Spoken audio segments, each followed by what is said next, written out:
Paulie, Ronnie Vargas would like to know, what is your strategy for handling an in-your-face type of fighter like Sean Porter?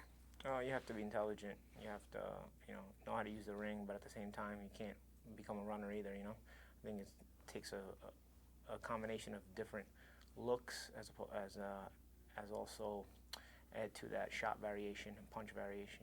So I think it's a key of both, and obviously the jab is very important.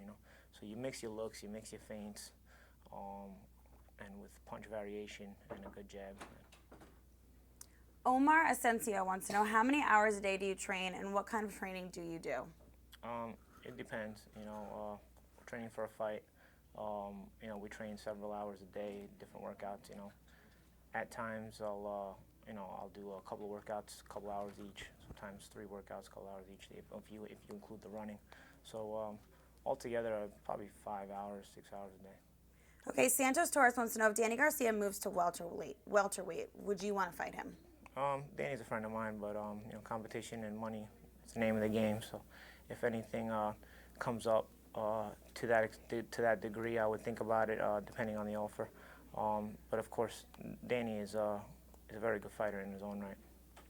Peter McCaffrey wants to know, who would you like to fight next after you win?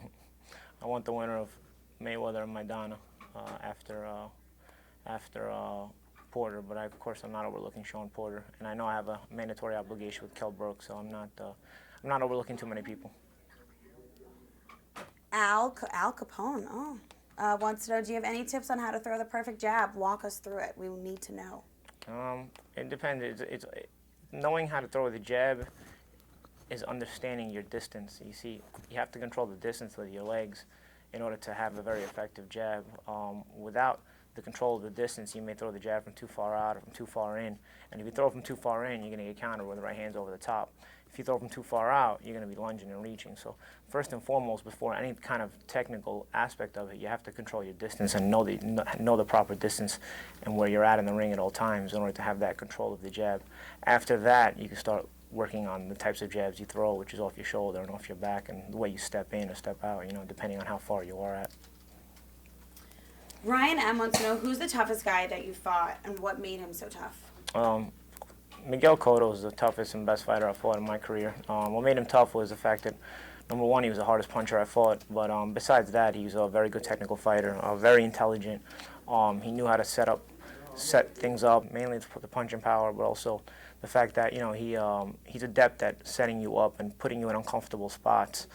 He's a very good boxer, intelligent in the way he sets his traps, and of course, when you're paying for falling for those traps with a heavy puncher like Cotto and a good body puncher, it makes it all the more difficult to deal with it. Add on top of that, he's got a couple of dirty tricks, which the best fighters always do, and he was the toughest fighter I dealt with. Okay, Trista O'Brien wants to know, what's on your training playlist? What do you listen to? It's funny because when I'm trying to stay calm, I'll listen to old school songs, maybe even R&B or rock, 80s rock and stuff like that. But then when I'm trying to get pumped up for the fight, like in the dressing room, I'll listen to some pretty hardcore hip-hop stuff, kind of like, violent type of music, just to kind of put my mind in that place on fight night, So it varies from one extreme to the other.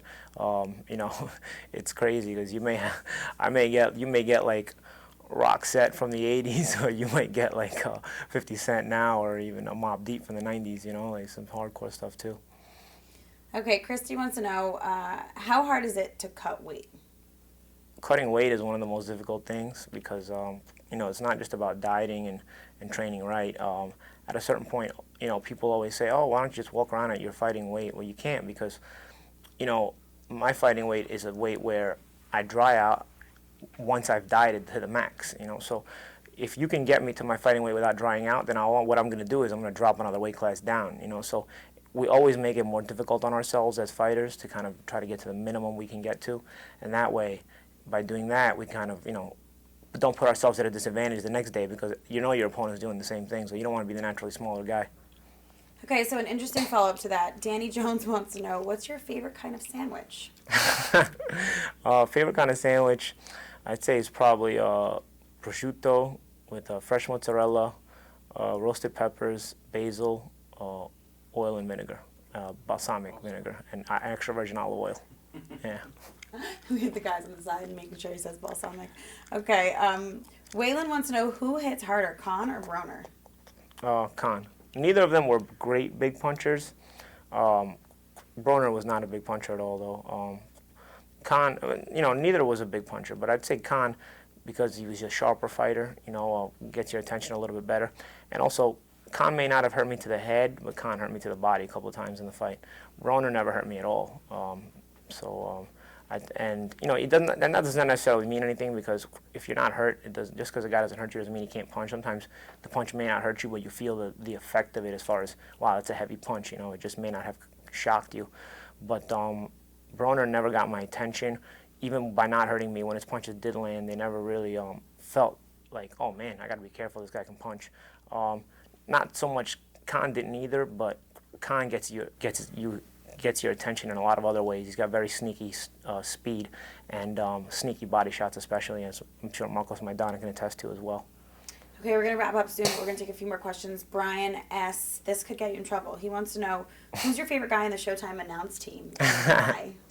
I can't say I have a favorite guy. I learned from all my co-commentators. They have such a vast array of knowledge and experience on television, that I'm always learning a little bit more about working on television. I feel like I have a lot of boxing knowledge, but my work on television, I'm still a rookie. So all the guys on the broadcast have much more experience than me on television, and because of that, I'm able to take a little bit from each guy and kind of learn. And sometimes I'm not afraid to ask questions either. Okay, following up on that, Charlie Daniels wants to know, why do you think you made the transition from fighter to commentator so easily? And what's your favorite part of calling the fights? I can't pinpoint why I made it easily. I can say that I really love boxing, and I really enjoy watching it. I've always enjoyed watching it as a fan, and I've always been I love to talk and debate about a lot of things. So I think the combination of loving the sport of boxing and me being naturally a talker and wanting to talk about things I like kind of has given me an opportunity to kind of be very expressive on television. I think people like that.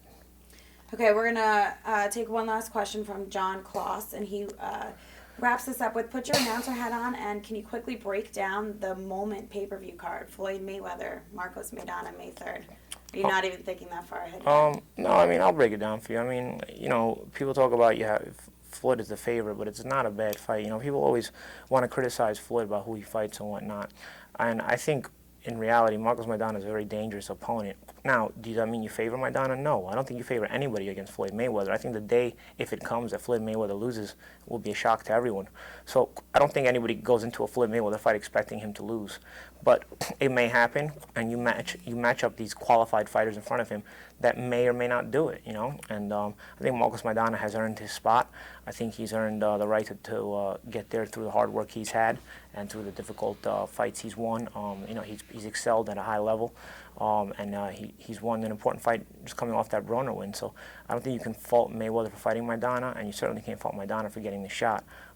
People keep talking about Manny Pacquiao. Manny Pacquiao has only, gotten a lot of attention because he's at Top Rank, and Top Rank is not making the fight with Mayweather, and that's not going to happen because of the Cold War. But that doesn't mean the guy's the best fighter around. If you match Pacquiao with a lot of these other welterweights, I don't think he beats them.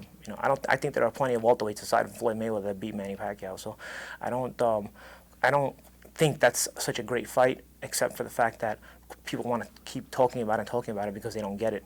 At this point in time, especially, I think the Mayweather-Maidana fight is a very good fight. I think Floyd wins it, yeah, but I wouldn't be surprised if Maidana puts up a great fight. All right, thank you.